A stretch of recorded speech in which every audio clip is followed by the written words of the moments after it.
Evet arkadaşlar, şimdi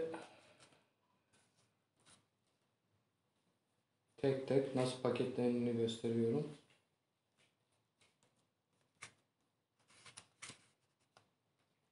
Şu şekilde.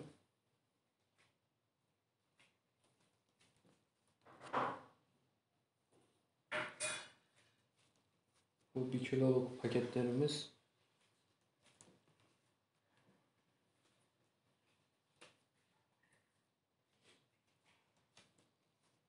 Yani bazen soruyorsunuz ya, 1 kiloda kaç tane var?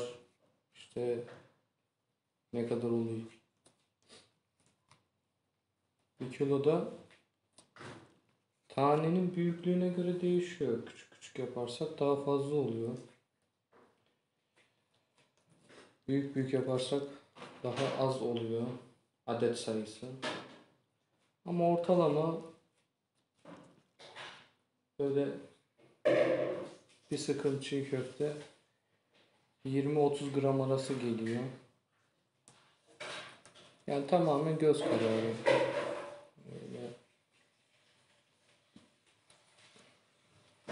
Böyle hassas kantarla tartıp veriyoruz.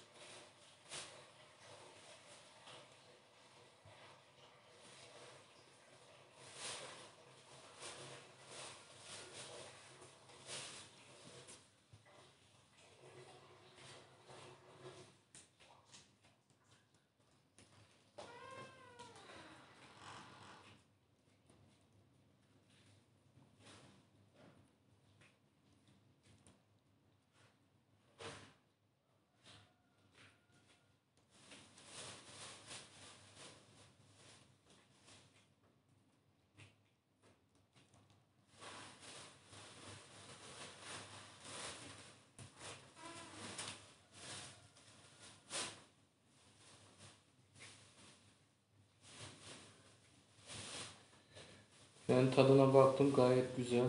Kıvamı yerinde. Hani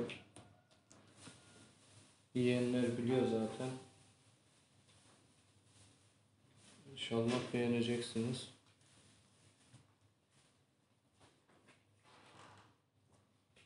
Evet arkadaşlar, 1 kiloluk tabak bu kadar.